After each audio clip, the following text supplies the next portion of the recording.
Apakah Anda pernah merasa semua usaha yang Anda lakukan tampak sia-sia?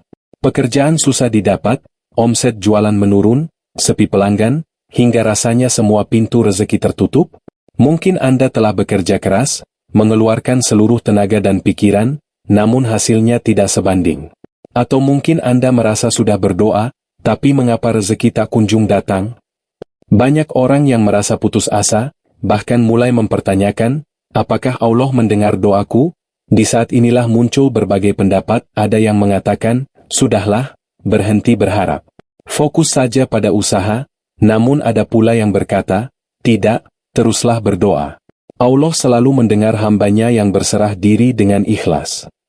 Dalam salah satu kitab hikmah, ada amalan yang telah diajarkan para ulama terdahulu untuk mereka yang mengalami kesulitan ekonomi, kesusahan mencari pekerjaan, atau bahkan saat bisnis Anda sedang sepi. Amalan ini melibatkan ibadah di waktu sepertiga malam, dengan sholat taubat, tahajud, dan membaca Al-Fatihah sebanyak 41 kali. Namun, ingat, kunci utama dari amalan ini adalah keikhlasan hati, ketenangan pikiran, dan keyakinan yang penuh kepada Allah. Dan hari ini, kita akan membahas bagaimana melaksanakan amalan ini dengan benar, serta bagaimana memurnikan niat kita agar doa kita segera dikabulkan oleh Allah. 1. Bangun di sepertiga malam. Sepertiga malam adalah waktu di mana banyak orang sudah terlelap. Waktu ini sangat istimewa karena di dalamnya terdapat rahmat dan keberkahan yang besar dari Allah Subhanahu wa Ta'ala. Rasulullah Muhammad Shallallahu Alaihi Wasallam bersabda, Rabb kita turun ke langit dunia setiap sepertiga malam yang terakhir, lalu Dia berfirman, siapa yang berdoa kepadaku, akan aku kabulkan. Siapa yang meminta kepadaku, akan aku beri. Dan siapa yang memohon ampunan kepadaku, akan aku ampuni. Hadis riwayat Imam Bukhari. Maka dari itu, bangun di sepertiga malam adalah langkah pertama untuk mendekatkan diri kepada Allah, terutama di saat-saat kita merasa terpuruk dalam masalah ekonomi. Allah Subhanahu wa Ta'ala tidak akan membiarkan doa hambanya yang berdoa di waktu yang begitu istimewa ini terabaikan. Bagaimana cara mengetahui sepertiga malam?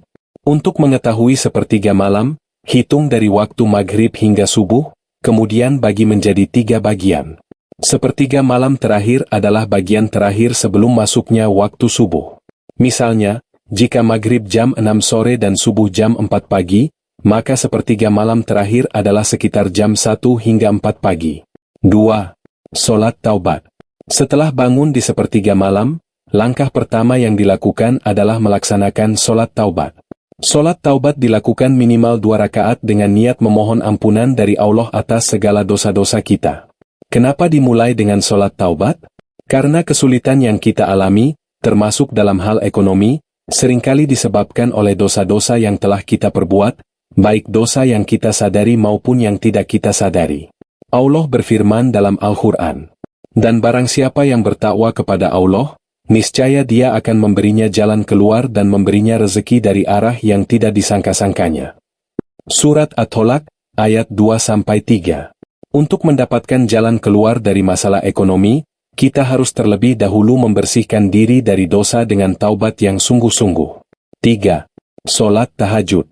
Setelah sholat taubat, lanjutkan dengan sholat tahajud. Sholat tahajud adalah salah satu ibadah yang sangat dicintai oleh Allah.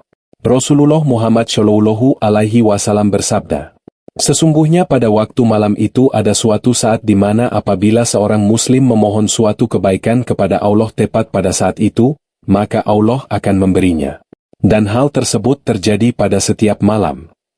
Hadis riwayat Imam Muslim.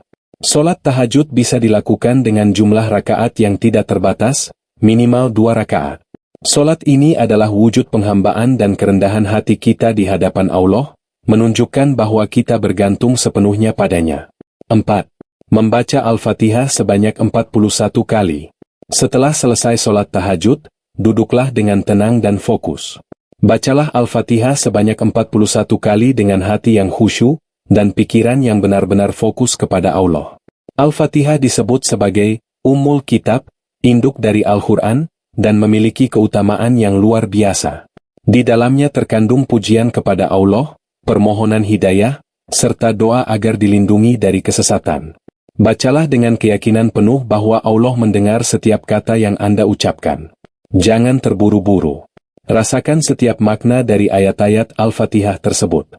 Fokuskan pikiran hanya kepada Allah dan jauhkan dari segala gangguan pikiran duniawi. 5. Berdoa dengan khusyuk. Setelah membaca Al-Fatihah, lanjutkan dengan berdoa. Mintalah kepada Allah dengan penuh keikhlasan dan keyakinan. Rasulullah Muhammad Shallallahu Alaihi Wasallam bersabda, "Berdoalah kepada Allah dengan penuh keyakinan bahwa doamu akan dikabulkan, dan ketahuilah bahwa Allah tidak akan mengabulkan doa dari hati yang lalai dan tidak sungguh-sungguh." Hadis riwayat Imam Tirmidzi. Ketika berdoa, sebaiknya meminta kepada Allah dengan spesifik. Misalnya, jika Anda sedang mengalami kesulitan dalam bisnis, mintalah agar Allah melancarkan usaha Anda, mendatangkan pelanggan yang banyak, dan memberikan keberkahan dalam rezeki Anda.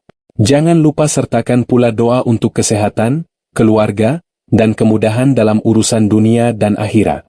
6. Lakukan secara rutin dan ikhlas. Amalan ini bukanlah amalan sekali jalan.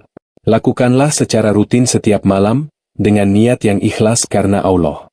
Kesulitan yang Anda hadapi mungkin tidak akan hilang dalam semalam, namun dengan kesabaran, keistiqamahan, dan keikhlasan, insya Allah pertolongan Allah akan datang pada waktu yang tepat.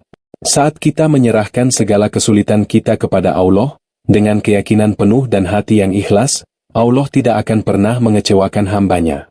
Kesulitan yang kita alami adalah ujian dari Allah untuk mengukur seberapa kuat iman kita, seberapa besar ketergantungan kita kepadanya. Ingatlah, tidak ada masalah yang terlalu besar jika kita melibatkan Allah dalam setiap langkah kita. Jangan pernah menyerah pada rahmat Allah. Apapun yang terjadi, teruslah berdoa dan berusaha. Percayalah bahwa Allah selalu mendengar setiap doa hambanya yang berserah diri.